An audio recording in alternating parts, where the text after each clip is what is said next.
بسم اللہ الرحمن الرحیم نحمده ونصلی ونسلم علی رسولہ النبی الامی الحبیب الرؤوف الرحیم الکریم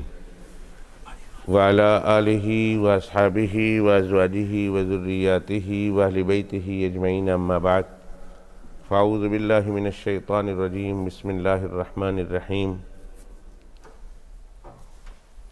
الف لام میم غلبت الروم فی ادنى الارض وهم من بعد غلبهم سيغلبون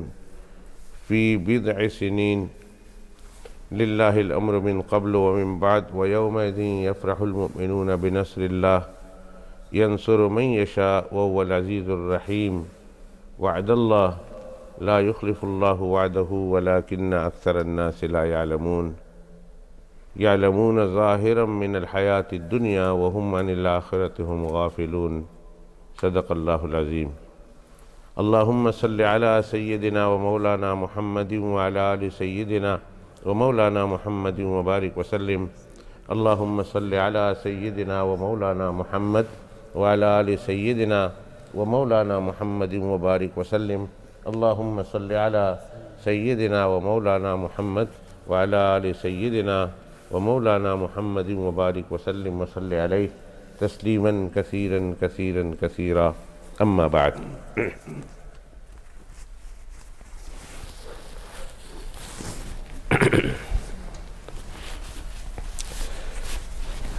اللہ رب العزت کی عطا کردہ توفیق سے آپ کے سامنے ایک مضمون پیش کیا جا رہا تھا کہ جناب نبی کریم صلی اللہ علیہ وآلہ وآصحابہ وسلم کی ذات اقدس کو اللہ سبحانہ وتعالی نے جو سفر معراج شریف نصیب فرمایا وہ سفر معراج شریف جسمانی تھا، روحانی اور منامی نہیں تھا۔ اس میں کوئی شک نہیں کہ اللہ کے پیغمبر علیہ السلام کو معراج منامی اور معراج روحانی یعنی خواب میں بھی کئی بار کرایا گیا، مگر قرآن مجید و فرقان حمید کے 15ویں سپارے میں جو اللہ سبحانہ وتعالی نے مقدس آیت نازل فرمائی ہے، اس آیت کا مصداق وہ سفر معراج شریف ہے جو اللہ کے پیغمبر علیہ السلام کو جسمانی طور پر نصیب ہوا تھا۔ دنیا میں بہت سارے ایسے بھی بے وقوف ہیں جو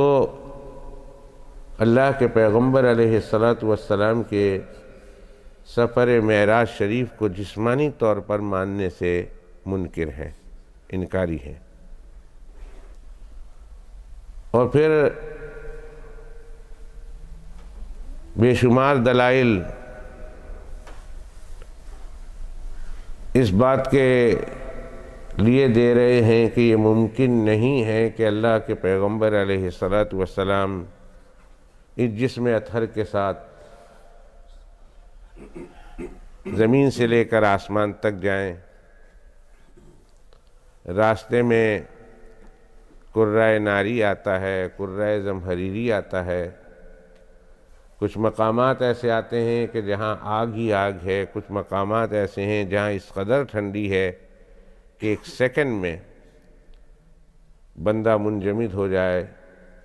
کچھ مقامات ایسے آتے ہیں کہ جہاں ہوا بالکل بھی نہیں ہے کہ اگر انسان اس علاقے میں اگر پہنچ جائے تو وہاں سانس لینا بھی دشوار ہے۔ تو یہ کیسے ممکن ہے کہ اللہ سبحانہ وتعالیٰ کے پیغمبر حضرت محمد الرسول اللہ صلی اللہ علیہ وسلم ان تمام قرات اور قرۂ ناریہ، قرۂ زمہریریہ، ان تمام قروں سے نکل کر اللہ کے پیغمبر علیہ السلام آسمانوں سے گئے بھی ہوں اور آسمانوں سے واپس بھی آئے ہوں، یہ ممکن نہیں ہے۔ انسانی عقل اس کو تسلیم نہیں کر سکتی، اس لیے وہ معراج شریف کے منکر ہیں۔ آپ کو یاد ہوگا میں نے بتایا تھا کہ معراج شریف ایک معجزہ ہے، اور معجزہ کہتے ہی اسے ہیں جو عقل میں نہ آئے۔ اور اگر عقل میں کوئی بات آ گئی وہ معجزہ تو نہ ہوا۔ اور دوسری بات میں نے یہ بتائی تھی کہ اگر میں یہ کہوں کہ اللہ کے پیغمبر علیہ السلام گئے ہیں، تو پھر یہ جو سوال اٹھ رہے ہیں یہ اس وقت اٹھنے چاہیے، اس لیے کہ میں کہہ رہا ہوں کہ اللہ کے پیغمبر علیہ السلام گئے ہیں، اور میں تو یہ کہتا ہی نہیں ہوں کہ اللہ کے پیغمبر علیہ السلام گئے ہیں، بلکہ میں یہ کہتا ہوں اور قرآن بھی یہ کہتا ہے کہ اللہ کے پیغمبر علیہ السلام کو اللہ لے گئے ہیں۔ جب خود گئے ہوتے تو پھر یہ اعتراض صحیح بنتا، لیکن خود جانا تو میں بھی نہیں کہتا اور قرآن کریم بھی نہیں کہتا۔ قرآن مجید یہ کہتا ہے کہ اللہ کے پیغمبر علیہ السلام گئے نہیں بلکہ اللہ لے گیا ہے،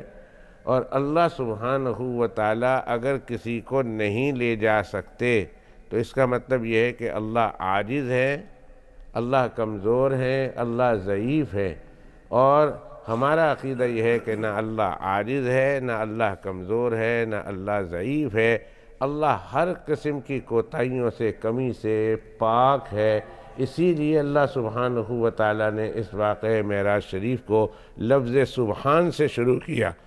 کہ سبحان کے معنی یہ ہے وہ ذات کے جو ہر طرح کی کمزوریوں سے اور تقصیروں سے اور عیب سے پاک ہو۔ اور اس پر میں نے 3 دلائل آپ کے سامنے دیے تھے۔ ایک یہ کہ اگر گئے نہیں، خواب کا یہ واقعہ ہے تو پھر یہ معجزہ نہ ہوا، اس لیے کہ خواب میں تو بہت سارے لوگ دنیا میں پھر کے آ جاتے ہیں، تو یہ معجزہ اگر معجزہ کہیں گے اور یہ معجزہ ہے اور یقیناً ہے، تو پھر اللہ کے پیغمبر علیہ السلام کا اللہ کا ان کو جسم کے ساتھ لے جانا ثابت ہوتا ہے، نمبر 1۔ نمبر 2، عبد ہی، اور عبد کہتے ہیں جسم مار روح کو۔ اگر روح کے ساتھ گئے ہوتے تو اللہ سبحانہ و تعالیٰ بروح ہی کہتے، سبحان الذی اسریٰ بروح ہی، اور یہاں بروح ہی نہیں فرمایا بلکہ اللہ تعالیٰ نے بعبد ہی فرمایا۔ معلوم ہوا کہ اللہ کے پیغمبر علیہ السلام کو اللہ نے جسم کے ساتھ یہ سیر کرائی۔ اور تیسری دلیل میں نے یہ دی کہ ہم مسلمان ہوتے ہوئے بھی اس بات کو نہیں مانتے، جبکہ اس دور کے کافروں نے بھی اللہ کے پیغمبر علیہ السلام کے معراج شریف کے جسمانی ہونے کا یقین کیا ہے۔ جبھی تو اللہ کے پیغمبر علیہ السلام سے اتنے سوالات لے کر آئے، اتنے سوالات کر رہے کہ اگر آپ گئے ہیں مسجد اقصیٰ، آسمان تو ہم نے نہیں دیکھا، پر مسجد اقصیٰ بھی جانے کا آپ وعدہ کر رہے ہیں۔ آپ کہہ رہے ہیں کہ ہم مسجد اقصیٰ بھی گئے تھے، اللہ مجھے لے گیا تھا، تو ہم تو مسجد اقصیٰ تو بار بار جاتے ہیں، ہمیں بتائیے وہاں کھڑکی کتنی ہے، پلرز کتنے ہیں، دروازے کتنے ہیں، اور اللہ کے پیغمبر علیہ السلام کو اللہ سبحانہ و تعالیٰ نے سارا کچھ دکھا دیا۔ اور چوتھی دلیل دے رہا تھا اور آخری دلیل ہے، اس کے بعد رمضان المبارک کا مقدس مہینہ قریب آ رہا تو رمضان کے حوالے سے گفتگو کریں گے۔ دعا کریں کہ اللہ سبحانہ و تعالیٰ کرے کہ آئندہ 1 گھنٹے میں اپنی چوتھی دلیل کو اللہ سبحانہ و تعالیٰ کے لطف و کرم سے پورا کر سکوں۔ اللہ مجھے اس کی ہمت توفیق عطا فرمائے۔ اور اس دلیل کو سمجھنے کے لیے ایک پس منظر ہے جس کو معلوم کرنا ضروری ہے۔ اگر پس منظر معلوم نہیں کریں گے تو آپ اس دلیل کو اچھی طرح نہیں سمجھ پائیں گے، اور اس طرح اچھی دلیل کو آپ کسی کو سمجھا نہیں پائیں گے۔ پس منظر اس کا میں نے یہ بیان کیا کہ اس زمانے میں 2 بڑی طاقتیں تھیں، سپر طاقتیں، اور دنیا 2 حصوں میں بٹی ہوئی تھی۔ یہ انڈیا ہے جو غیر منقسم انڈیا، آج کا پاکستان، بنگلہ دیش اور انڈیا، اور یہ انڈیا کے آس پاس کے علاقے، اس زمانے کا یہ غیر منقسم ہند تھا۔ اور یاد رکھیے کہ ہندوستان کا یہ نام ہند جناب نبی کریم صلی اللہ علیہ وسلم کے زمانے سے چلا رہا۔ آپ کو یاد ہوگا، اور یاد نہیں تو میں یاد دلا دیتا ہوں اور آپ کو دہرا دیتا ہوں اگر یاد ہے تو، کہ جناب رسول اللہ صلی اللہ علیہ وسلم نے ایک حدیث میں غزوۃ الہند کا تذکرہ کیا ہے۔ غزوۃ الہند کہ مسلمان ہندوستان پر حملہ کریں گے غزوۃ الہند کے نام سے۔ معلوم یہ ہوا کہ اس زمانے میں بھی اس علاقے کا نام ہند ہی تھا، ہند، اور اس زمانے میں اس کے ہند میں ایک علاقہ تھا، اس کا نام تھا سندھ، جسے آج ہم سندھ کہتے ہیں، جسے ہم سندھو دیش کہتے ہیں اگر اس کو الگ نام سے بولیں، ورنہ یہ کراچی اور اس کے بعد جو ہمارے یہاں ایک صوبہ ہے، صوبہ سندھ، یہ بھی جناب رسول اللہ صلی اللہ علیہ وسلم کے زمانے میں ایگزسٹ کرتا تھا، اور اس سندھ علاقے کا نام بھی سندھ ہی تھا اس زمانے سے۔ ایک حدیث میں جناب رسول اللہ صلی اللہ علیہ وسلم نے ارشاد فرمایا، اور آج کل جو چین ہے، یہ چین بھی اس زمانے سے اس کا نام چین ہی تھا۔ کچھ نام ایسے ہیں جو بہت پرانے ہیں، بہت پرانے اور بہت پرانے۔ یہ ایران، یہ اس کا نام پہلے فارس تھا، اور بہت سارے دنیا میں نئی کنٹریز آئی ہیں جس کا نام ظاہر ہے کہ حدیث پاک میں آپ کو نہیں ملے گا، لیکن کچھ پرانی ممالک ایسے ہیں کہ ان پرانے ممالک کا نام جو اس دور میں تھا آج بھی وہی نام ہے۔ مستدرک حاکم میں غالباً یہ حدیث ملتی ہے کہ جناب رسول اللہ صلی اللہ علیہ وسلم نے فرمایا کہ خراب السند بالہند و خراب الہند بالسین، یہ حدیث ہے جناب رسول اللہ صلی اللہ علیہ وسلم کی۔ اس میں تینوں علاقوں کے نام اور دو ملکوں کے نام ملتے ہیں۔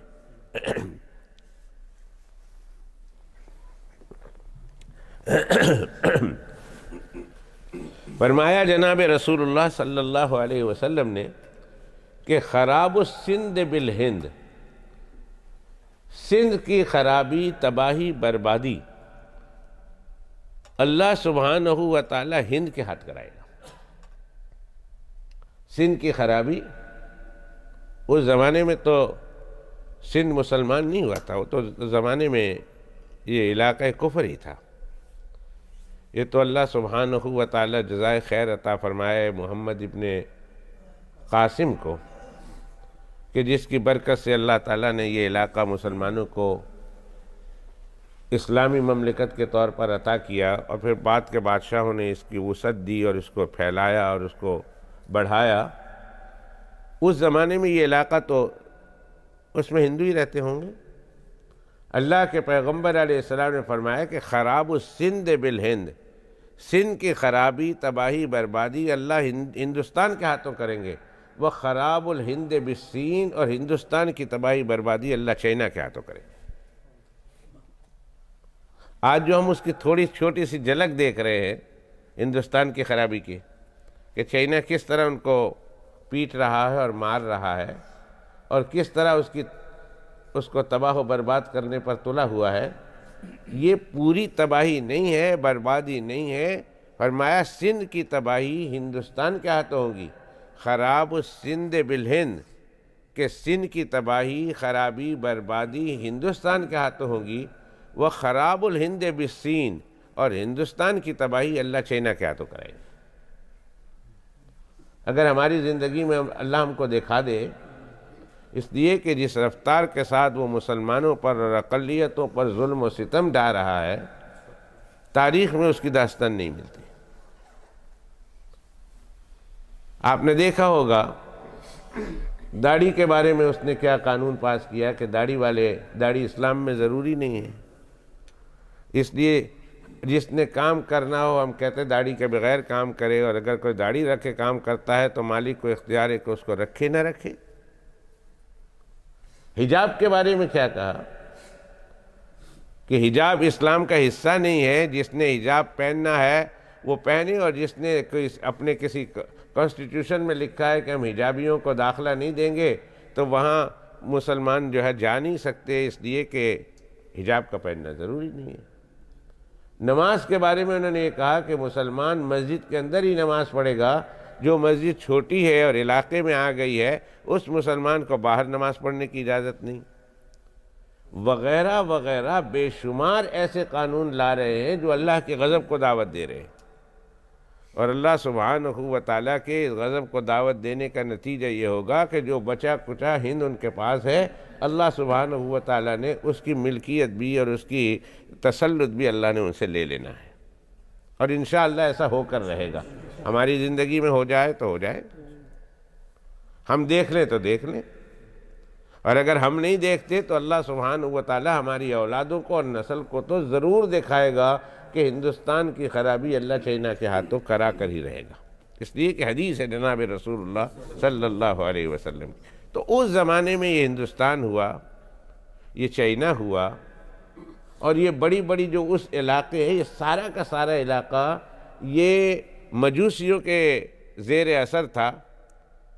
مجوسیوں کے قبضے میں تھا، یا ان کے ساتھ ان کا الائنس تھا۔ اور اس طرف مصر ہے، افریقہ ہے، اور اس طرف یہ سارا یورپ ہے، یہ سارا کا سارا علاقہ عیسائیوں کے قبضے میں تھا یا ان کے ساتھ ان کا الائنس تھا۔ تقریباً دنیا دو حصوں میں بٹی ہوئی تھی، ایک کو رومن امپائر کہتے تھے اور ایک کو رشین امپائر کہتے تھے۔ یہ سیریا کا علاقہ، یہ فلسطین کا علاقہ، یہ ایجپٹ کا علاقہ، یہ سب کا سب یہ رومن امپائر کے زیر اثر تھا، عیسائی اور نصرانیوں کے قبضے میں تھا یا ان کے ساتھ ان کا الائنس ہوا تھا۔ چھوٹی چھوٹی ریاستیں ہوں گی اور انہوں نے ان کے ساتھ الائنس کر لیا ہوگا، یا یہ تھا ہی ان کے قبضے میں۔ دو بڑی طاقتوں کے درمیان آپس میں لڑائی لگی رہتی تھی، اور لڑائی کا دستور ہے کبھی یہ جیت جائے، کبھی یہ جیت جائیں، کبھی یہ جیت جائیں، کبھی یہ جیت جائے۔ اللہ کے پیغمبر علیہ السلام کو نبی بنے ہوئے اور اللہ کی طرف سے بنائے ہوئے اس واقعے کو 6 سال گزر گئے تھے۔ اللہ کے پیغمبر علیہ السلام کی عمر شریف 46 ایئر تھی، اور نبوت ملے ہوئے 5-6 سال اللہ کے پیغمبر علیہ السلام کے ہو چکے تھے۔ مکہ والوں کی ہمدردیاں دو حصوں میں بٹی ہوئی تھی، جو مشرک تھے، جو کافر تھے، جو بے ایمان تھے، وہ مجوسیوں کا ساتھ دیتے تھے، اور جو موحد تھے، کلمہ پڑھنے والے تھے، اگرچہ عیسائی اور نصرانی مسلمان کے عقائد پر تو نہیں تھے، لیکن مسلمانوں کے بہت سارے عقائد ان نصرانیوں کے عقائد سے ملتے جلتے تھے۔ وہ مسلمان نہیں تھے، مسلمانوں جیسے عقائد ہوتے تو نصرانی تو نہ ہوتے، وہ تو مسلمان ہوتے۔ وہ نصرانی تھے، اہل کتاب تھے، بہت سارے عقائد میں ان کے عقیدے مسلمانوں سے ملتے جلتے تھے، اگرچہ کچھ عقیدوں میں اختلاف بھی تھا۔ وہ عیسیٰ علیہ السلام کو اللہ کا بیٹا مانتے تھے، اور مسلمان عیسیٰ علیہ السلام کو اللہ کا نبی مانتا ہے، لیکن آخرت کے دن پر، جنت پر، جہنم پر،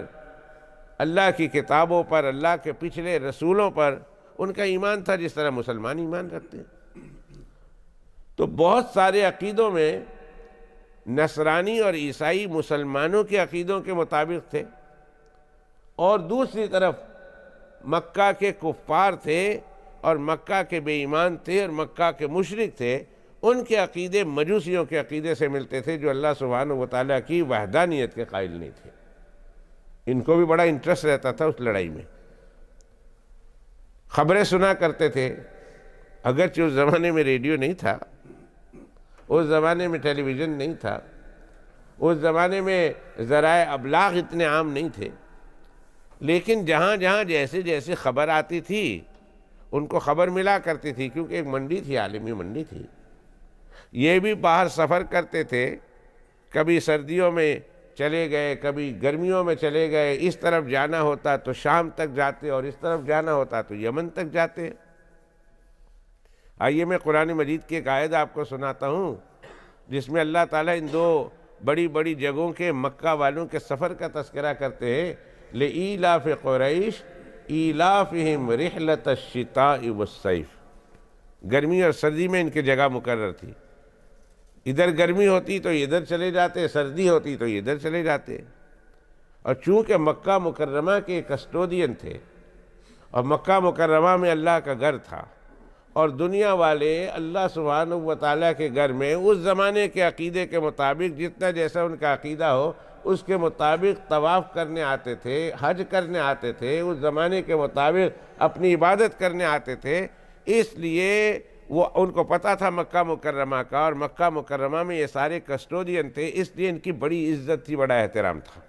مکہ مکرمہ والوں کا۔ جہاں چلے جاتے وہ لوگ ان کی عزت کرتے، احترام کرتے، اچھے طرح پیش آتے، اس لیے کہ اللہ کے گھر کے کسٹوڈین ہیں۔ تو خبریں ان کو یا خود جا کر حاصل کر لیا کرتے تھے، یا خبریں وہاں سے کوئی آتا تھا تو ان کو مل جایا کرتی تھی۔ بہرحال یہ دنیا کے تمام امور سے وہ واقف تھے، نادان نہیں تھے اور بے خبر نہیں تھے۔ اللہ کے پیغمبر علیہ السلام کو نبوت کا اعلان کیے ہوئے 6 سال گزر گیا۔ جب 6 سال گزر گیا، وہاں 2 بڑی سپر طاقتوں میں زبردست لڑائی ہوئی، زبردست لڑائی، اور اس قدر لڑائی ہوئی، اور اس دفعہ پرشین ایمپائر نے، مشرکوں نے، بے ایمانوں نے رومن ایمپائر کو اس قدر مارا، اس قدر مارا، اس قدر مارا، اور اس قدر شکست سے دوچار کیا کہ دنیا والوں کو پتہ چل گیا کہ اب 100 سال تک رومن ایمپائر سر اٹھانے کے قابل نہیں ہے۔ شام کے کئی علاقے، سیریا کے کئی علاقے رومن ایمپائر نے اپنے قبضے میں لے لیے، اور بالخصوص وہ علاقے جو مکہ مکرمہ، مدینہ منورہ، سعودی عربیہ کے قریب تھے، جس میں فلسطین تھا، جس میں ازراعات تھے، جس میں بیت المقدس تھا، ان بیت المقدس پر بھی انہوں نے قبضہ کر لیا۔ پرشین ایمپائر نے اس دور میں بیت المقدس پر بھی قبضہ کر لیا، اور بیت المقدس میں اس زمانے میں بہت بڑا صلیب تھا، صلیب جس کی وہ پرستش کرتے تھے، وہ صلیب بھی اپنے ساتھ لے گئے۔ اس وقت ان کا کیپٹل تھا روم، اور پھر اس کے بعد میں بنا قسطنطنیہ، جسے آج کل اب ہم پرانا استنبول کہتے ہیں۔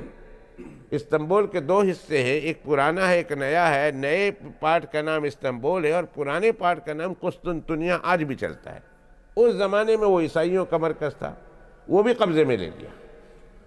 اور قبضے میں لینے کے بعد انہوں نے اپنے عقیدے کے مطابق، جس کو خدا سمجھتے تھے، یعنی آگ کو خدا سمجھتے تھے، انہوں نے آگ کا ایک بہت بڑا مندر اور ایک بہت بڑا جو ہے عبادت خانہ بھی آگ کا وہاں قسطنطنیہ میں، عیسائیوں کے کیپٹل میں انہوں نے قائم کر دیا۔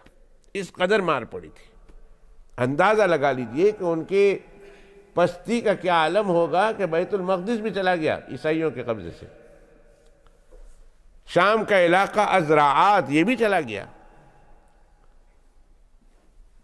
اور پھر اس کے علاوہ قسطنطنیہ میں بھی فتح کر لیا تھا، اور اس زمانے کا جو بادشاہ تھا ہرقل، وہ قسطنطنیہ میں محصور ہو کر رہ گیا تھا، اور چاروں طرف سے رومن ایمپائر کو اور رومن اس حکومت کو پرشین ایمپائر نے گھیر کے رکھ دیا تھا۔ بڑی حیرانگی کی بات ہے، اس قدر مار پڑی، اس قدر مار پڑی، اور اس قدر شکست دوچار ہوئے کہ جس کی کوئی انتہا نہیں۔ جب یہ خبر مکہ مکرمہ میں آئی تو ایک اس کو سپورٹ کرتے تھے، ایک اس کو سپورٹ کرتے تھے، تو یہ کافروں اور مشرکوں اور بے ایمانوں کو فتح ملی تھی، اس لیے مکہ مکرمہ کے کافر بے ایمان بڑے خوش تھے، اور مسلمان انتہائی رنجیدہ تھے، غمگین تھے۔ اگرچہ ان کا اور ان کا مذہب دونوں کا الگ تھا، مگر دونوں یہ دعویٰ تو کرتے تھے نا کہ اللہ کی کتاب ہمارے اوپر نازل ہوئی، اور بہت سارے عقیدوں میں وہ آپس میں مناسبت بھی رکھتے تھے، کامن عقیدے تھے عیسائیوں کے اور مسلمانوں کے۔ چند عقیدوں میں اختلاف ضرور ہوگا، عیسیٰ علیہ السلام کے ماننے کے بارے میں ان کا اختلاف مسلمانوں کے ساتھ، حضرت مریم علیہ السلام کی عفت اور عصمت اور پاک دامنی کے حوالے سے ان میں اور ہمارا اختلاف ہے۔ وہ کہتے ہیں کہ جوزف کی بیوی ہے حضرت مریم علیہ السلام، اور ہم کہتے ہیں وَأُمُّهُ صِدِّیقَہ، قرآن کہتا ہے ان کی والدہ بالکل پاک دامن ہے۔ وہ حضرت مریم علیہ السلام کو خدائی قوت اور طاقت میں شریک ٹھہراتے تھے، اور قرآن کہتا ہے نہیں، وہ تو ایک عیسیٰ علیہ السلام کی والدہ تھی، عفت مآب خاتون تھی، اللہ کی خدائی میں ان کی کوئی شرکت نہیں۔ اور کچھ عقیدوں میں ہمارے اور اس کے اختلاف کے باوجود بھی بہت سارے عقیدوں میں ہمارے اور عیسائیوں کے درمیان کل بھی اتفاق تھا، آج بھی اتفاق ہے۔ یہی حال یہودیوں کا ہے، باوجود اس کے کہ ہمارا اور ان کا مذہب الگ الگ ہے، لیکن کئی عقیدوں میں کئی باتوں میں ہمارا اور ان کا اتفاق بھی ہے اور بہت ساری باتوں میں اختلاف بھی ہے، اور یہ بات ذہن میں رکھیے کہ اسلام کے بنیادی عقیدوں میں ایک اختلاف، کئی اختلاف نہیں، صرف ایک اختلاف بھی ہو تو انسان اسلام سے نکل جاتا ہے۔ اسلام کو قبول کرنے کے لیے اسلام کے 100% عقیدوں کو ماننا پڑے گا۔ اگر 99.9% عقیدہ مانا اور 0.1 عقیدے سے بھی اختلاف کیا، وہ آدمی مسلمان نہیں رہ سکتا۔ پورا قرآن شریف مانتا ہے اور ایک سورت نہیں مانتا، یا ایک سورت کی ایک آیت نہیں مانتا اور ایک آیت کا ایک نقطہ نہیں مانتا، سارا قرآن مجید مانتا ہے، سارے اسلام کے اصولوں کو مانتا ہے، لیکن قرآن مجید کی ایک آیت سے اور ایک حرف سے اختلاف کرتا ہے، ایسا آدمی قرآن کو نہ ماننے والا سمجھا جائے گا، ایسا آدمی دائرہ اسلام سے خارج ہے۔ اسلام بہت نازک مذہب ہے، اپنے اندر اپنا وقار، اپنا تمدن، اپنی تہذیب رکھتا ہے۔ یہ نہیں کہ چونچوں کا مربع ہے، جو یہ بھی آ گیا، یہ بھی آ گیا، یہ بھی آ گیا، تو بھی مسلمان، تو بھی مسلمان، تو بھی مسلمان، کہا نہیں، اسلام نے مسلمانوں کو، اپنے ماننے والوں کو ایک حقوق دیے، ایک حدود دیے ہیں، ایک ایمانیات دی ہے۔ اگر انسان اس ایمانیات کو بعینہ ہی اسی طرح تسلیم کرتا ہے، وہ ہے مسلمان، اور اگر انسان اس میں سے کسی طرح بھی یکسر منہ، یعنی بال کے برابر بھی اگر اختلاف کرتا ہے، وہ آدمی مسلمان کے علاوہ سب کچھ ہو سکتا ہے، مسلمان نہیں ہو سکتا۔ یہ بہت ضروری ہے، عقیدے کا ماننا حد ضروری ہے مسلمان کے لیے۔ یہ کوئی دادا جی کا کھیل نہیں ہے کہ ہم فلاں عقیدے رکھتے ہوئے بھی مسلمان ہیں اور فلاں عقیدہ رکھتے ہوئے بھی ہم مسلمان ہیں اور فلاں عقیدہ رکھتے ہوئے بھی ہم مسلمان ہیں، نہ۔ یا تو تم مسلمان ہو تو اس عقیدے کو مانو، اور اگر تم مسلمان نہیں ہو، یہ عقیدہ رکھنا چاہتے ہو، تو سب کچھ ہو سکتے ہو، مسلمان نہیں ہو سکتے۔ اس بات کو ذرا اچھی طرح سمجھنا۔ مجھ صاحب کے گل ہے، تھوڑا جیا تو اختلاف ہے نا، تو تھوڑا جیا اختلاف ہے تو اپنا کوئی اور نام دے دو نا۔ اسلام کا تو یہ عقیدہ ہے، اور اسلام کا یہ عقیدہ ہے تو آپ نے اسی کو ماننا ہے، اور اگر اس سے ہٹ کر کوئی ماننا ہے، وہ اسلام نہیں، سب کچھ ہو سکتا ہے، اسلام نہیں ہو سکتا۔ مکہ مکرمہ میں جب پرشین ایمپائر کی فتح کی خوشی پتہ چلا کہ انہوں نے بہت مارا اور بہت مارا اور بہت مارا اور بڑے علاقوں پر قبضہ کر لیا، تو مکہ کے کافر ایک دوسرے کو لڈو کھلانے لگے، خوشیاں منانے لگے، اور مسلمان غمگین تھے کہ چلو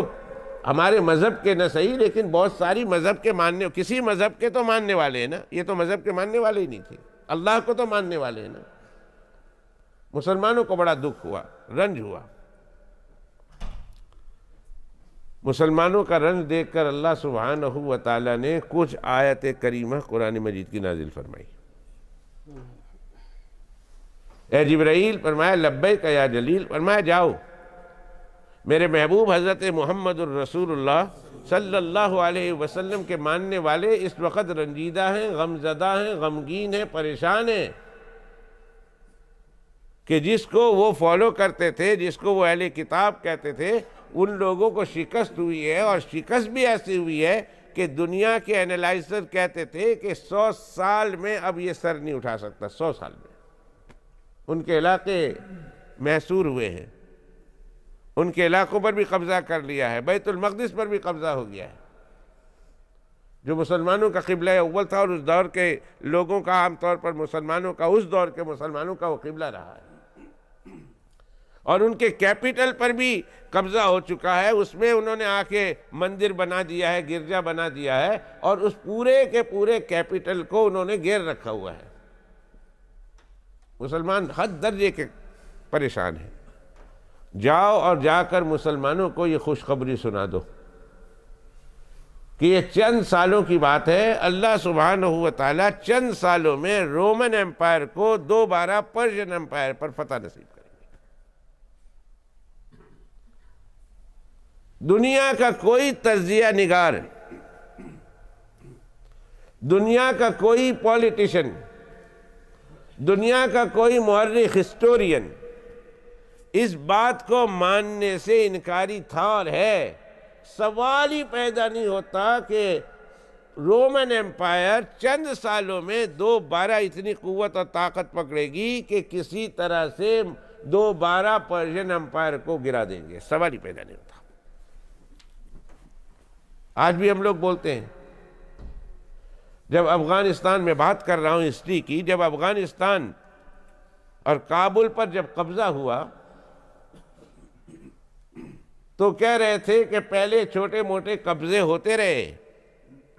چھوٹی موٹی حکومتیں آتی رہی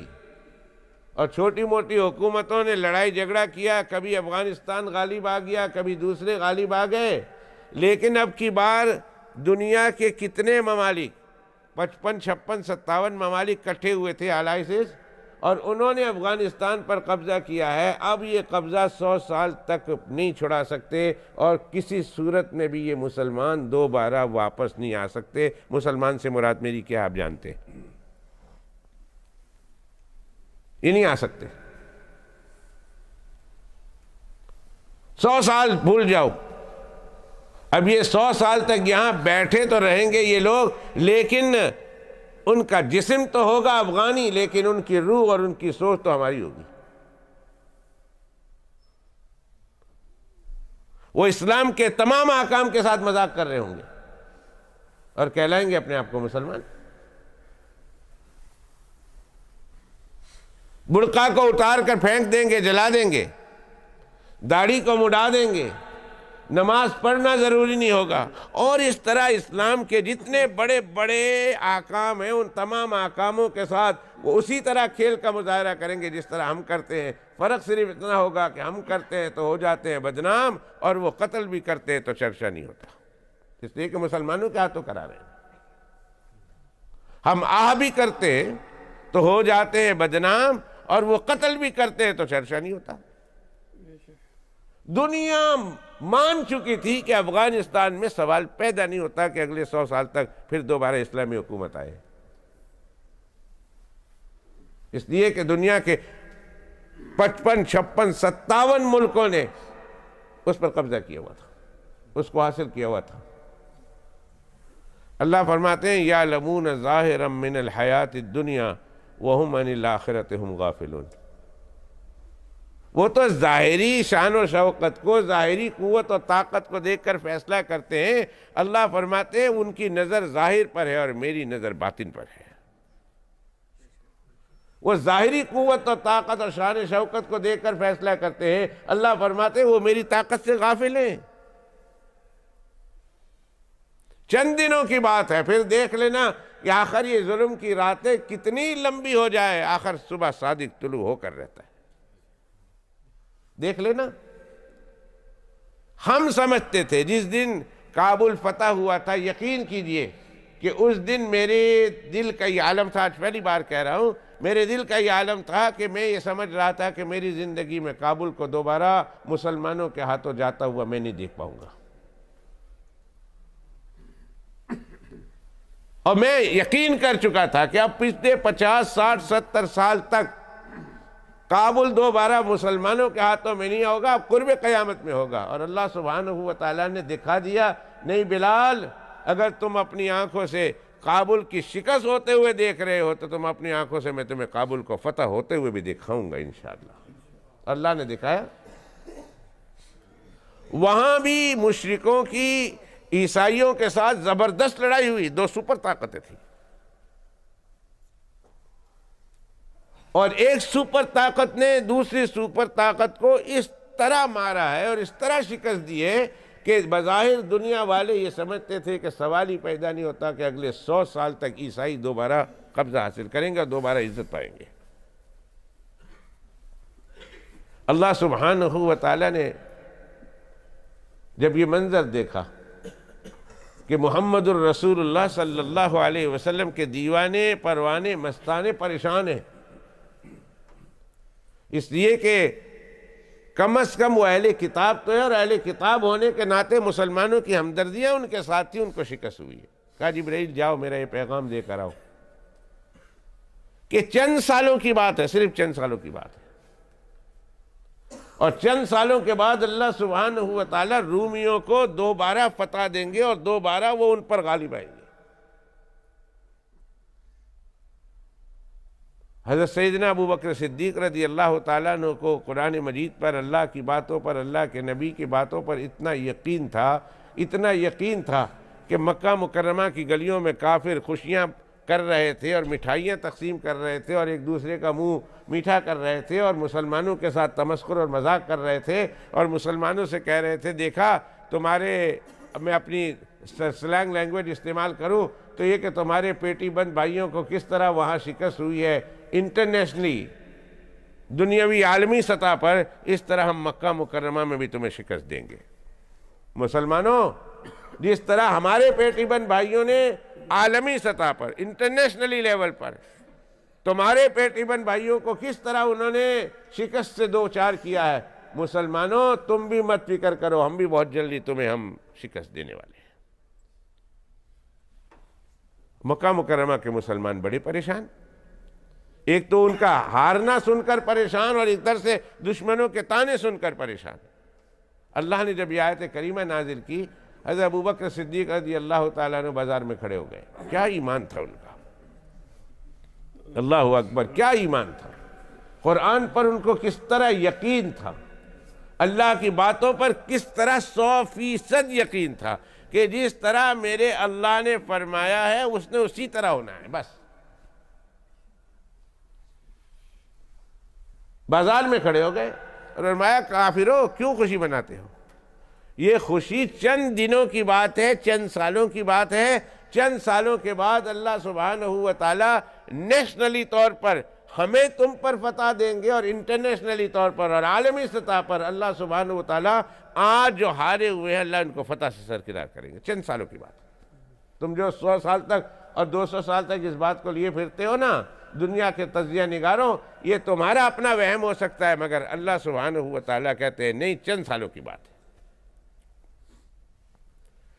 ابو بکر صدیق رضی اللہ تعالیٰ نے جب قرآن مجید کی آیت سنائی،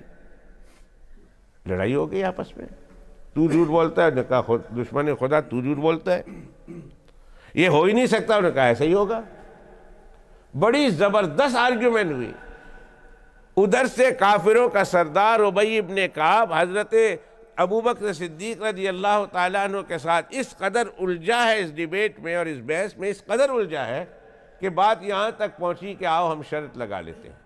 اگر چند سالوں میں غالب مسلمان آ گئے تو میں تمہیں 10 اونٹ دوں گا، اور اگر چند سالوں میں مسلمان یہ لوگ نصرانی لوگ رومی لوگ غالب نہیں آئے تو تم مجھے 10 اونٹ دو گے۔ اس زمانے میں،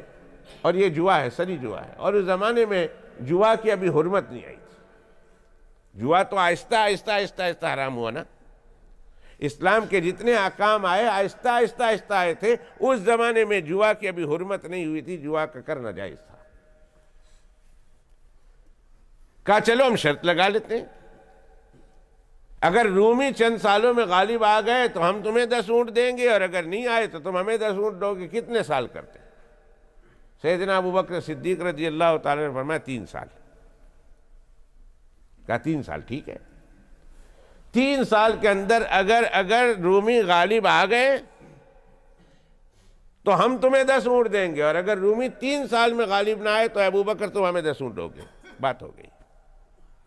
حضرت ابو بکر صدیق رضی اللہ تعالیٰ عنہ جناب رسول اللہ صلی اللہ علیہ وسلم کی خدمت میں پہنچے اور آ کر سارے یہ واقعہ سنا دیا کہ اللہ کے پیغمبر علیہ السلام، میں تو ان کے ساتھ یہ شرط لگا کے آیا ہوں۔ اللہ کے پیغمبر علیہ السلام نے فرمایا، ابو بکر، نہ میں نے تمہیں کہا ہے نہ اللہ نے قرآن مجید میں کہا ہے 3 سال، تم 3 سال کی شرط کیوں لگا کے آئے ہو؟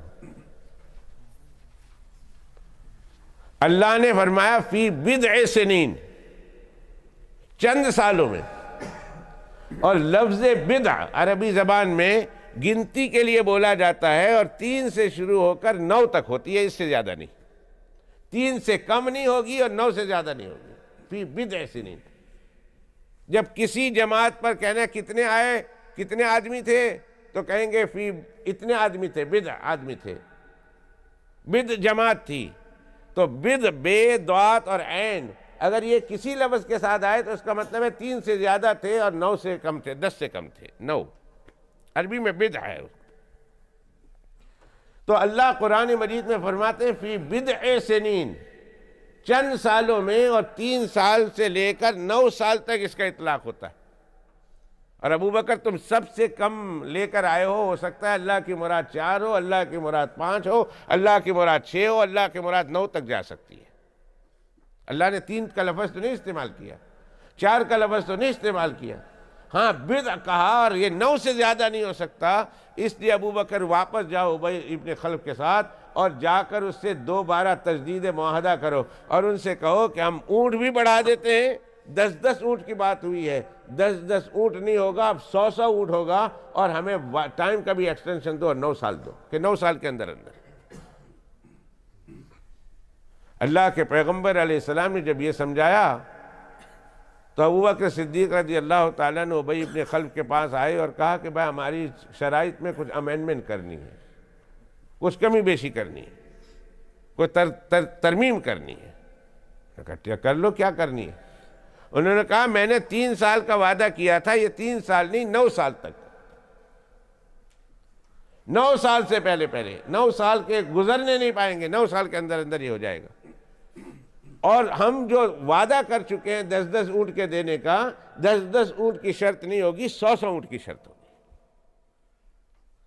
ابی ابن خلف نے کہا تم صرف 9 پر آ کر اکتفا کرتے ہو، دنیا والے یہ کہتے ہیں، تجزیہ نگار یہ کہتے ہیں، ہسٹورین یہ کہتے ہیں، انالائسس یہ بتا رہا کہ اگلے 100 سال میں رومن امپائر کبھی غالب نہیں آنے والے، تم 9 کی بات کرو، چلو 9 صحیح، اور اونٹ بھی 100 کر لیتے۔ شرط بدل گئی کہ 9 سال کے اندر اندر اگر رومی غالب آ گئے تو ابی ابن خلف مکہ کے کافر حضرت ابوبکر صدیق رضی اللہ تعالیٰ عنہ کو 100 اونٹ دیں گے، اور اگر 9 سال کے اندر اندر غالب نہیں آئے، 10واں سال چڑھ گیا تو ابوبکر صدیق ان کو دے گا۔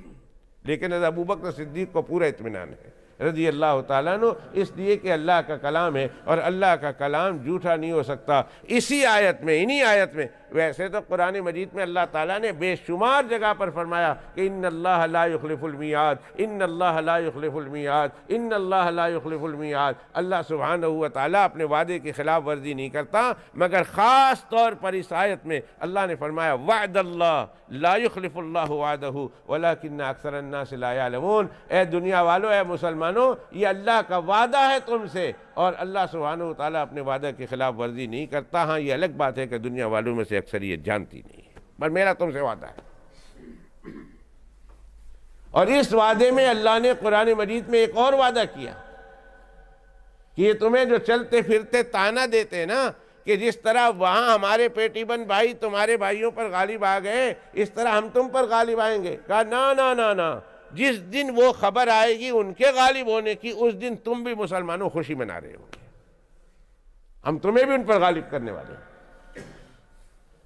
اور ہم تمہیں بھی مسلمانوں کو کافروں پر فتح دینے والے ہیں۔ اس دن تم خوشی منا رہے ہوں گے، اور اس دن اللہ سبحانہ و تعالیٰ سے وہاں تمہیں خوشخبری سنائے گا کہ وہ جیت گئے۔ اللہ کی شان دیکھیے، 9 سال کا وعدہ ہو گیا،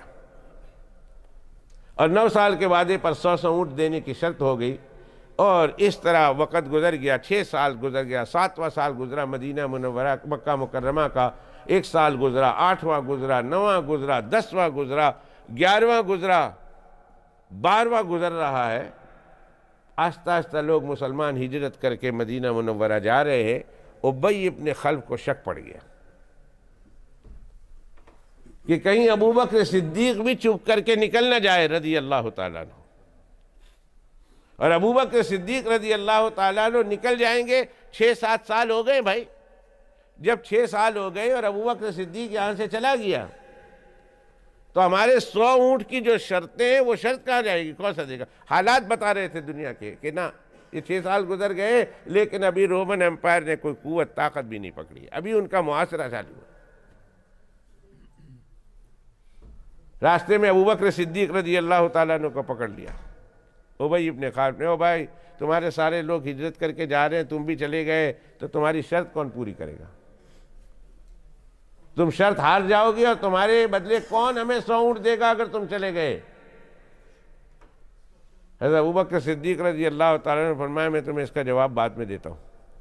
میں ادھر ہی ہوں، ابھی نہیں جا رہا ہوں، اور جانے سے پہلے تمہیں بتا کے جاؤں گا، اگر میں نہیں ہوں تو میرے بدلے اونٹ کون دے گا؟ گھر گئے، کھانے بیٹھے ہوئے ہیں تو ان کے بیٹے عبد الرحمن تھے، حضرت عائشہ کے حقیقی بھائی، ریئل برادر، اسٹیپ برادر نہیں، ریئل برادر، حقیقی بھائی، ایک ماں کے بیٹی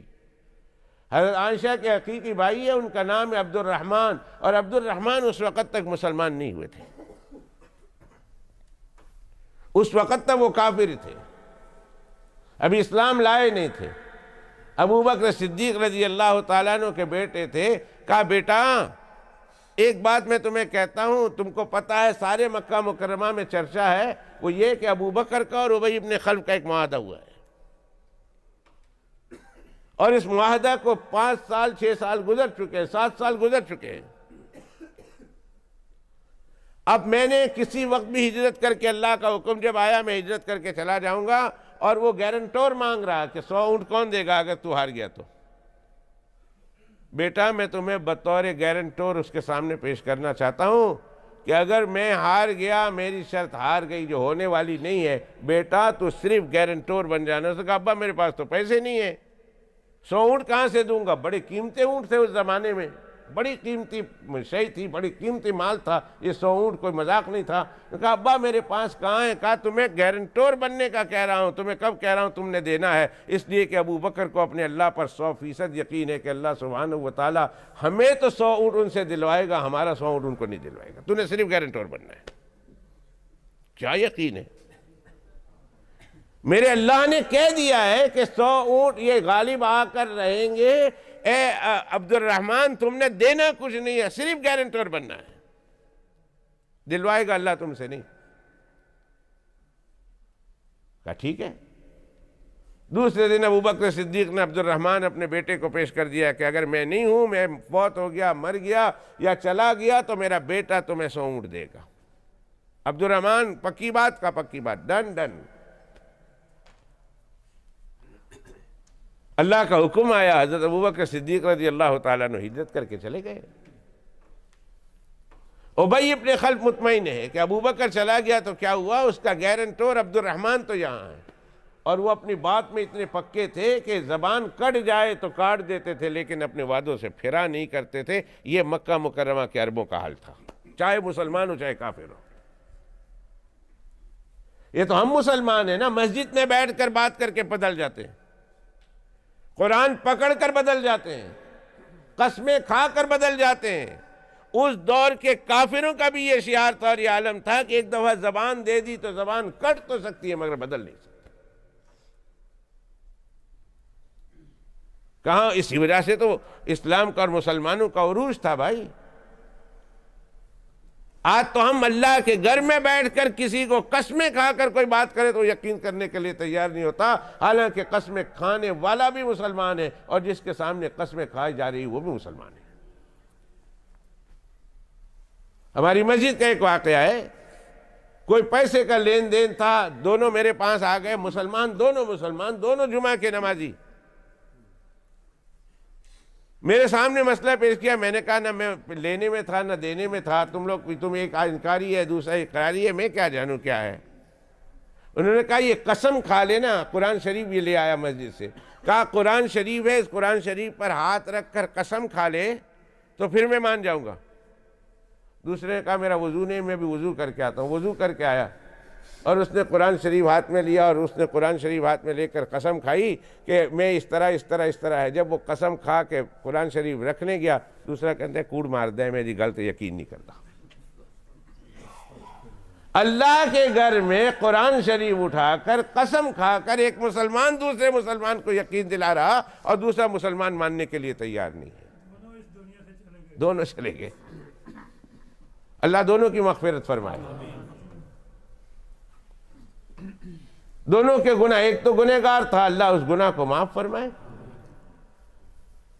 اللہ انہیں ہو سکتا ہے انہیں توبہ کی توفیق دی ہو اور اللہ نے توبہ بھی قبول کر لی ہو۔ کیا ہوا پھر؟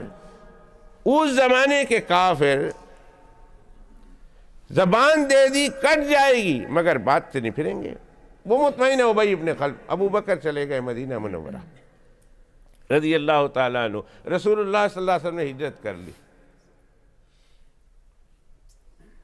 5واں 6واں سال چل رہا، 7واں سال آیا،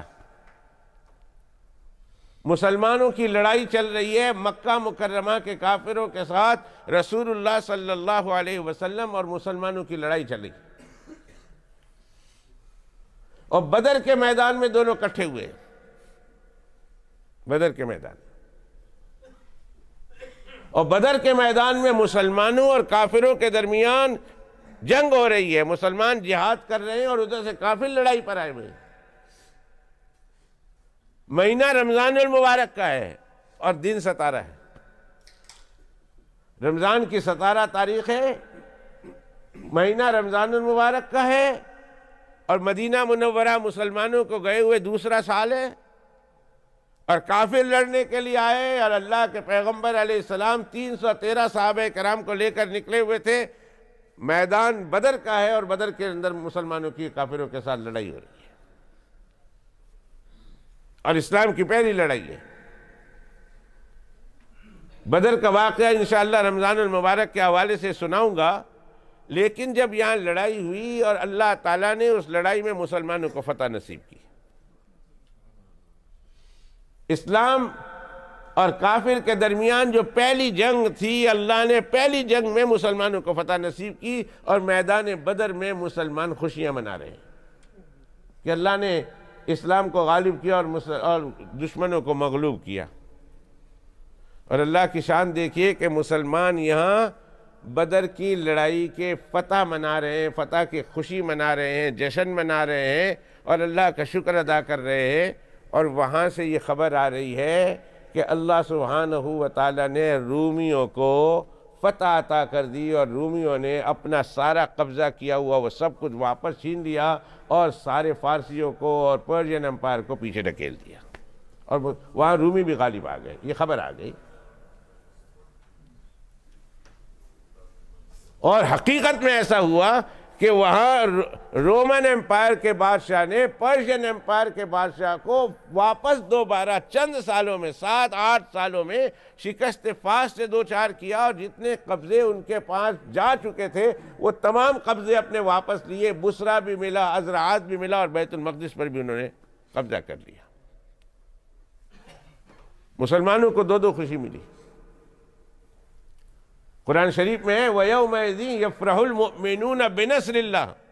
اس دن مسلمان خوشیاں منا رہے ہوں گے کہ اللہ سبحانہ و تعالیٰ روم کے فتح ہونے کی خوشخبری مسلمانوں کو نصیب کریں گے۔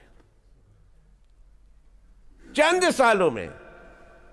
جو دنیا کے اینالائزر اور جو ہے وہ تجزیہ نگار یہ کہتے تھے کہ 100 سال میں رومن امپائر سر نہیں اٹھا سکتا،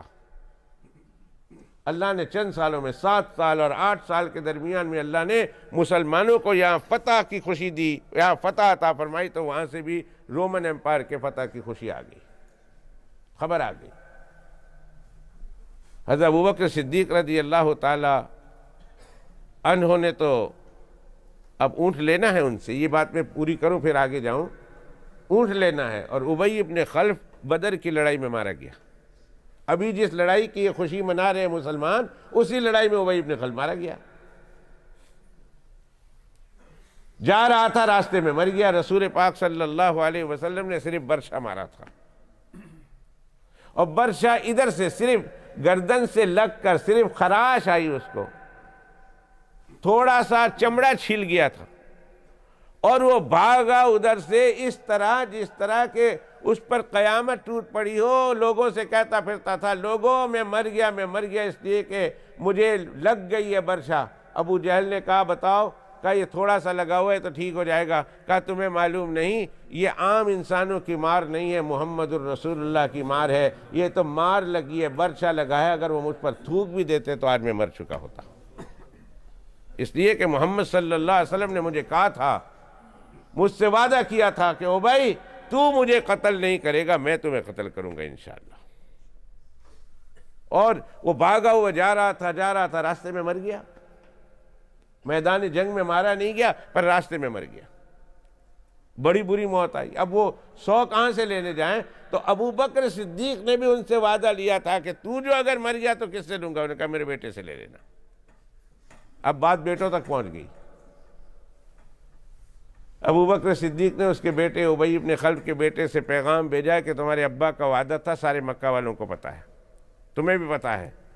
اور تمہارے ابا نے تمہیں گارنٹور بنایا ہے، لہذا 100 اونٹ میرے واپس کرو، مجھے واپس دو. تم نے اس شرط کے مطابق شرط ہارے ہو، 100 اونٹ مجھے دو گے. میں نے کہا نا کہ ان کی زبان ایک ہی بات تھی، کٹ سکتی تھی لیکن بدل نہیں سکتی تھی. اس نے 100 اونٹ ابو بکر صدیق رضی اللہ تعالیٰ عنہ کو مکہ مکرمہ سے مدینہ منورہ پہنچائے. اور جب حضرت ابو بکر صدیق رضی اللہ تعالیٰ عنہ کو یہ اونٹ ملے ہیں، تمام اونٹوں کو لے کر اللہ کے پیغمبر علیہ السلام کی خدمت میں آ گئے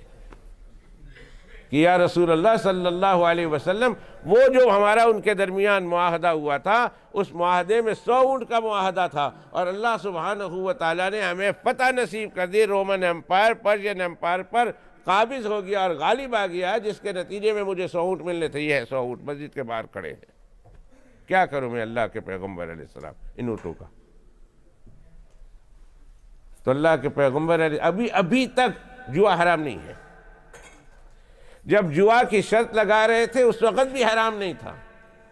اور آج جب جوا جیت گئے تھے ابو بکر صدیق رضی اللہ تعالیٰ عنہ، اس وقت تک بھی ابھی جوا حرام نہیں ہے. جوا حرام بعد میں جا کے ہوا، شراب کے ساتھ جوا حرام ہوا. شراب پہلے بھی حرام نہیں تھی، لوگ پی رہے تھے. جب شراب کی حرمت نازل ہو گئی تو مسلمانوں نے ایک دم شراب کو چھوڑ دیا. اور جب جوا کھیلنا جائز تھا، جوا کی حرمت نہیں آئی تھی، لوگ آپس میں جوا لگاتے تھے، قمار اس کو کہتے ہیں، قمار کرتے تھے، میسر کہتے ہیں اس کو کرتے تھے. لیکن جو ہی آیت کریمہ نازل ہوئی فوراً چھوڑ دیا. اور وہ آیت کہاں ہے؟ قرآن مجید کے 7ویں پارے میں دوسرا رکوع ہے. اللہ فرماتے ہیں یا ایھا الذین آمنوا انما الخمر والمیسر والانصاب والازلام رجس من عمل الشیطان فاجتنبوہ لعلکم تفلحون. بچو اس سے. 7واں پارہ ہے. کاش یہ بھی حرام، شراب بھی میں تم پر حرام کرتا ہوں، آئندہ شراب کو ہاتھ نہ لگانا، منہ نہ لگانا، ورنہ یہ شراب اگر تم نے پی لی، نشہ تم نے کر لیا، قیامت کے دن معافی کے بغیر تم دنیا سے گئے، اللہ سبحانہ وتعالیٰ تمہارے ساتھ بہت برے طریقے سے پیش آئیں گے، انتہائی برے طریقے سے پیش آئیں گے. میرے دوستوں، میرے بھائیوں، ہمیں پتہ نہیں، ہم مسجد کے پہلی صفوں میں بیٹھ کر 5 وقت کی نماز ادا کرنے والے ہیں، لیکن ہم کو پتہ نہیں کالج میں اور یونیورسٹیوں میں ہمارے بچے کس طرح نشہ کرتے ہیں اور کس طرح شراب پیتے ہیں، اور ہماری بچیاں کس طرح شراب پیتی ہیں اور نشہ کرتی ہیں. نہیں پتہ. بیٹھکوں میں بیٹھ کر اللہ اللہ کرنے والے زاہد، بیٹھکوں میں بیٹھ کر اللہ اللہ کرنے والے زاہد، تو اللہ اللہ کرتا ہے، ساتھی کو میرے ذرا آ لینے دے، پھر ہم تیرا ایمان دیکھیں گے. مسجد میں تو بیٹھکوں میں بیٹھ کر اللہ اللہ کرنے والے آپ کو ہزاروں مل جائیں گے، لیکن یہ موقع ہے کالج اور یونیورسٹیوں میں کہ کالج اور یونیورسٹیوں میں اور برے مجلسوں میں بیٹھ کر پھر دیکھنا پڑتا ہے کہ کس کا ایمان مضبوط ہے، کون ان چیزوں کو ہاتھ نہیں لگاتا اور کون ان چیزوں کو ہاتھ لگاتا ہے. شراب عام ہے، عام ہے، عام ہے ہمارے بچوں اور بچیوں میں. جمعۃ المبارک کا وقت ہے، میں ایگزیجریٹ کرنا نہیں چاہتا، 50, 60, 70% ہمارے کالج اور یونیورسٹیوں میں جانے والے بچے شراب پیتے ہیں اور نشہ کرتے ہیں. گھر آتے ہیں تو ان کو یہ بھی پتا ہے کہ بو کس طرح مارنا ہے،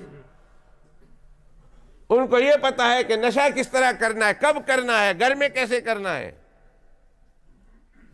ہم سمجھتے ہیں اور سمجھنا چاہیے ہمارا بچہ بہت اچھا ہے، لیکن بچے کیا کرتے ہیں، کس طرح شراب پیتے ہیں، کس طرح نشہ کرتے ہیں، اور کون ہے جو ان کو اس نشہ کی طرف لگاتا ہے. اور جب گھر کا سارا سامان لٹ جاتا ہے، گھر کا سارا سامان اٹھا لیتے ہیں، پھر پتہ چلتا ہے وہ میرا بیٹا تو نشے میں تھا اور سارا کچھ لے گیا. جناب رسول اللہ صلی اللہ علیہ وسلم کی ایک ہی حدیث سناتا ہوں. اگر شراب پینا ہے، نشہ کرنا ہے تو یہ حدیث سن لو، اور اس حدیث کے سننے کے بعد بھی اگر شراب پینے کی جرت رکھتے ہو تو تمہاری اس جرت کے کیا کہنے. فرمایا میرے آقا جناب رسول اللہ صلی اللہ علیہ وسلم نے، جو نشہ کرتا ہے، جس کو نشے کی لت عادت پڑ گئی ہے، اور وہ نشہ کرتا ہے اور دنیا سے اس حال میں چلا گیا، نہ اس نے شراب چھوڑی، نہ اس نے توبہ کی، نہ اس نے ڈرگ کو چھوڑا، نہ اسنف کرتا ہے اور یہ انجیکشن لگاتا ہے، چھوڑا نہیں، اس نے کرتا رہتا ہے، توبہ بھی نہیں کرتا، معافی نہیں مانگتا اللہ سے، نہ اس نے اس کو چھوڑا اور دنیا سے چلا گیا. میرے آقا علیہ السلام کی حدیث سنیے، اور بہت دردناک حدیث ہے، اور میں حدیث نہ سناتا اگر مجھے یقین ہوتا کہ اس حدیث کے سننے سے کوئی آدمی شاید نہ بدلے تو میں نہ سناتا، اور اللہ کے پیغمبر علیہ السلام نے نہیں کہی ہوتی تو نہ بتاتا آپ کو. پر اس حدیث پاک نے کئی دوستوں کو، میرے کئی دوستوں کو، میرے کئی جاننے والوں کو، میرے اپنے کئی بچوں کو، جو میری قوم کے بچے تھے، جو میرے اپنے بچے تھے، جو میرے ہاتھوں کے پاس پڑھ کے گئے تھے، ہماری مسجدوں میں پڑھ کر گئے تھے، جب میں نے ان کو حدیث پاک سنائی، اللہ نے اس حدیث پاک کے سنانے کی برکت سے ان کو کچھ ایسی نفرت دی شراب سے اور نشے سے کہ اللہ کے فضل و کرم سے توبہ طائب ہو کر نشہ چھوڑ دیا ہے. لیکن پہلی بار میں مجمع عام میں یہ حدیث سناتا ہوں، اس سے پہلے میں نے نہیں سنائی تھی. نشہ کرنے والوں، تھوڑی دیر کے لیے ہائی ہونا چاہتے ہو، تھوڑی دیر کے لیے اپنے آپ کو جو ہے مست کرنا چاہتے ہو، پر تم نے اس کی وعید نہیں سنی، توبہ کے بغیر چلے گئے تو اللہ کے یہاں سے اس کی کیا پنشمنٹ ہے اور اللہ کے یہاں سے اس کا کیا عذاب ہے، یہ تم نے نہیں سنا. فرمایا جناب رسول اللہ صلی اللہ علیہ وسلم نے، جو شراب کا نشہ نہیں چھوڑتا، جو نشے والی چیز کو نہیں چھوڑتا اور مر گیا. مولوی صاحب کیوں، ایک وہ منڈا مجھے کہہ رہا تھا، مولوی صاحب اسی کچھ نہیں اپنے آپ نہیں مار دے نہ توانو تو نہیں کچھ کہن دے، اسی انجیکشن لا کے اسی اپنے ہائے ہونے ہیں توانو کی ہے. ہم شراب پی کے اپنے آپ کو نشہ مستاور کر دیتے ہیں، آپ کو کہ کسی کو تو نہیں چھیڑتے. بھائی کسی کو چھیڑنا یہ الگ جرم ہے، اور تمہارا خود نشہ کرنا یہ الگ جرم ہے. اللہ سبحانہ و تعالیٰ فرماتے تمہیں کیا معلوم، یعنی میں آپ سے کہتا ہوں نشہ کرنے والوں تم اپنی صحت کو خراب کر رہے ہو، تم سمجھتے ہو میں اپنے آپ کو مار رہا ہوں، تمہیں کیا معلوم کہ اس کے نتیجے میں تمہارے ماں باپ کے دلوں پر کیا گزرتی ہے. بڑی محنت کرنے کے بعد 50 60 70 سال کے بعد انہوں نے عزت بنائی اور تم عزت کھو رہے ان کے ایک منٹوں سیکنڈوں میں. شراب ام الخبائث، تمام برائیوں کی جڑ شراب ہے، تمام برائیوں کی جڑ نشہ آور چیز ہے. جب ایک دفعہ بندہ نشے میں آ جاتا ہے پھر اسے نہیں پتا ہوتا میں کیا صحیح کر رہا ہوں کیا غلط کر رہا ہوں، کیا میرے لیے اچھا ہے اور کیا میرے لیے برا ہے. اللہ کے پیغمبر علیہ السلام نے ایک دفعہ ایک واقعہ سنایا، فرمایا کہ ایک آدمی نے، ایک عورت نے ایک آدمی کو بلایا، نیک انتہائی نیک تھا، بلایا اور کہا، ایک طرف رکھا ہوا تھا اس نے شراب، دوسری طرف رکھا ہوا تھا ایک بچہ، اور تیسری طرف اس نے اپنے آپ کی دعوت دی. اس نے کہا یہ 3 کاموں میں سے کوئی کام کرنا ہے تمہیں، یا بچہ کا گلا گھونٹ دو، مار دو اس کو. اس نے کہا یہ تو نہیں کر سکتا، خواہ ایک مسلمان کو، ایک بچے کو مار دینا، وہ بھی بچہ ہو، ایک انسان کو مار دینا، یہ کیسے میں کر سکتا ہوں. اس نے کہا پھر میرے ساتھ زنا کرو. اس نے کہا تیرے ساتھ زنا بھی نہیں کر سکتا، بہت بڑا گناہ ہے. اس نے کہا پھر یہ شراب پیو، 3 کاموں میں سے کوئی ایک کام کرنا پڑے گا ورنہ میں شور مچا دوں گی. اس نے کہا کوئی گل نہیں، شراب پی لینا، کوئی گل نہیں، شراب پی لیتا ہوں، اپنے آپ کو ماروں گا، بچے کو تو نہیں نہ ماروں گا، اپنے آپ کو نقصان پہنچاؤں گا، کسی اور کو تو نقصان نہیں پہنچاؤں گا. زنا نہیں کرتا تم سے اس لیے کہ گناہ ہے، اور پھر بچے کو جان سے نہیں مارتا اس لیے کہ گناہ ہے، شراب پی کر اپنے آپ کو نقصان پہنچا دیتا ہوں۔ اللہ کے پیغمبر علیہ السلام فرماتے اس نے شراب پی لی، اور جب شراب پی لی اور نشہ چڑھا تو اس نے اسی نشے کے عالم میں بچے کو بھی قتل کیا، عورت کے ساتھ زنا بھی کیا ہے۔ جناب رسول اللہ صلی اللہ علیہ وسلم فرمایا شراب سے بچو، شراب سے بچو، شراب سے بچو، وہ تمام برائیوں کی جڑ ہے، تمام برائیوں کی جڑ ہے، تمام برائیوں کی جڑ ہے۔ اللہ سبحانہ و تعالیٰ جن جن لوگوں کو آج تک بچایا ہے، اللہ سبحانہ و تعالیٰ مرتے دم تک انہیں بچائے رکھے، اور جن جن لوگوں کو شراب کی عادت تھی اور پیتے تھے اور توبہ کر لی، اللہ ان کو ان کی توبہ پر قائم رکھے، اور جو لوگ پی رہے ہیں اللہ سبحانہ و تعالیٰ اپنی رحمت سے، اپنے فضل و کرم سے، جمعہ کی برکت سے اللہ جلد جلد چھوڑا لے، ان سے چھوڑا لے، چھوڑا لے اور چھوڑا لے۔ اس کا میں صرف ایک حدیث پاک سناتا ہوں اس کی وعید میں، شراب کے نشے کی وعید میں اور نشے کے پینے کی وعید میں۔ فرماتے ہیں جناب رسول اللہ صلی اللہ علیہ وسلم جس نے شراب کی پابندی کی، عادی بن گیا، لت بن گئی اس کی، اور دنیا سے اس حال میں گیا اس نے توبہ نہیں کی، ایسے چلا گیا اللہ کے پاس، تو اللہ کیا پلائیں گے پتہ ہے؟ فرمایا رسول اللہ صلی اللہ علیہ وسلم نے اللہ جب یہ جہنم میں جائے گا تو اللہ اسے نہر غوطہ سے پلائیں گے، نہر غوطہ کا پانی۔ سننا حدیث پاک کے الفاظ، نہر غوطہ کا گلاس اللہ اسے پلائیں گے۔ غوطہ ایک نہر ہے، اس نہر میں اللہ سبحانہ و تعالیٰ اسے نہر غوطہ سے پلائیں گے۔ صحابہ کرام رضوان اللہ تعالیٰ علیہ مجمعین نے پوچھا یا رسول اللہ ما ہن، نہر غوطہ کیا ہے؟ نہر غوطہ ایک تو نہر کوثر ہے، یہ تو مسلمانوں کو، جنت میں جانے والوں کو اور ایمان والوں کو ملے گا، یہ نہر غوطہ سے شراب پینے والوں کو اس نہر سے پلایا جائے گا پانی، وہ نہر غوطہ ہے کیا؟ شراب پینے والوں اور توبہ نہ کرنے والوں اور نشے کی عادت والوں اس حدیث پاک کو غور سے سنو، فرمایا نہر غوطہ سے اس کو اللہ پلائیں گے۔ صحابہ کرام نے پوچھا نہر غوطہ کیا ہے؟ فرمایا جو زانیہ ہیں نا، زانیہ عورتیں جو حرام کا کاروبار کراتی ہیں، جو کلب چلاتی ہیں، بروتھل چلاتی ہیں، وہ توبہ کیے بغیر دنیا سے جائیں گی نا، جب جہنم میں ہوں گی تو اللہ سبحانہ و تعالیٰ انہیں جو سزا دیں گے وہ یہ دیں گے کہ ان کی شرمگاہ سے ایک طرح کا پانی نکلے گا، زانیوں کی شرمگاہ سے ایک طرح کا پانی نکلے گا، اور وہ پانی اللہ نہر غوطہ میں جمع کریں گے، اور اس نہر غوطہ سے اللہ شرابیوں کو پلائیں گے۔ کوئی اندازہ لگاؤ کتنی بڑی قباحت، کتنی بڑی قباحت۔ زانیوں کی شرمگاہ سے نکلا ہوا پانی جہنم میں اللہ نہر غوطہ میں جمع کریں گے، اور نہر غوطہ سے اللہ سبحانہ وتعالی شرابیوں کو پلائیں گے۔ کوئی حد ہے اس عذاب کی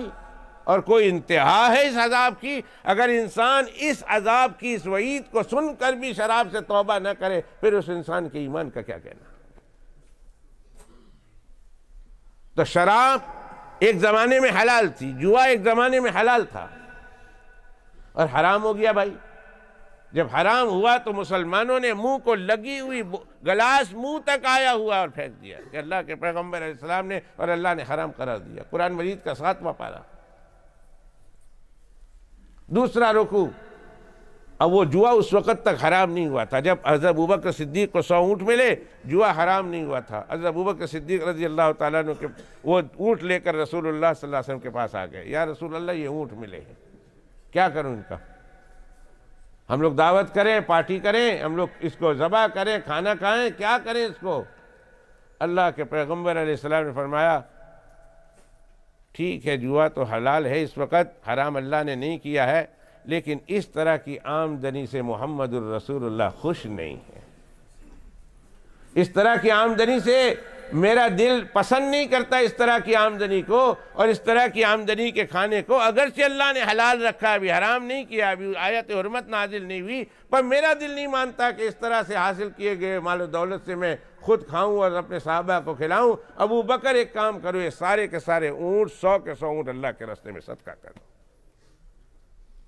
اور ابوبکر صدیق رضی اللہ تعالیٰ عنہ نے وہ 100 کے 100 اونٹ جناب رسول اللہ صلی اللہ علیہ وآلہ وصحبہ وسلم کے حکم سے اور اللہ کے پیغمبر کے امر سے اس کو صدقہ کر دیا. ایک اونٹ بھی نہ اپنے لیے نہ صحابہ کرام کے لیے رکھا کہ اس میں سے اس کو کاٹ کر ذبح کر کے ہم لوگ کھائیں.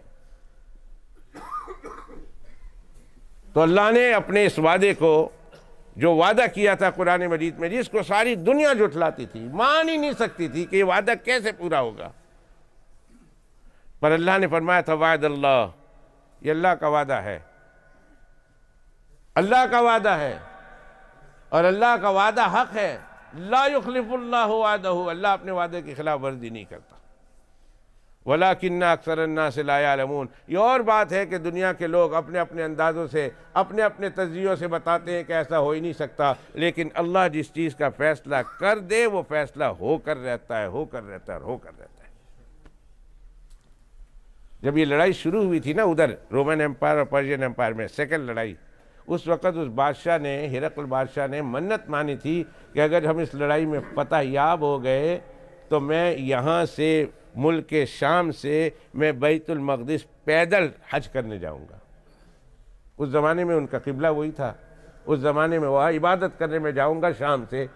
اب یہ اپنے وعدے کو پورا کرنے کے لیے جا رہا ہے اور یہاں سے رسول اللہ صلی اللہ علیہ وسلم کا قاصد آ رہا ہے. پھر کیا ہوا؟ اللہ نے چاہا تو مزید واقعہ اگلے ہفتے پیش کروں گا، اور اس کے بعد رمضان المبارک کا پورا پروگرام شروع ہو جائے گا. دعا کیجئے اللہ سبحانہ وتعالیٰ اپنی ذات پر پورے یقین عطا فرمائے، اور اللہ سبحانہ وتعالیٰ مجھے آپ کو اللہ کے تمام حکموں پر مر مٹنا میرے آپ کے مقدر میں فرمائے. وآخر دعوانا ان الحمدللہ رب العالمین وصلی اللہ علی النبی.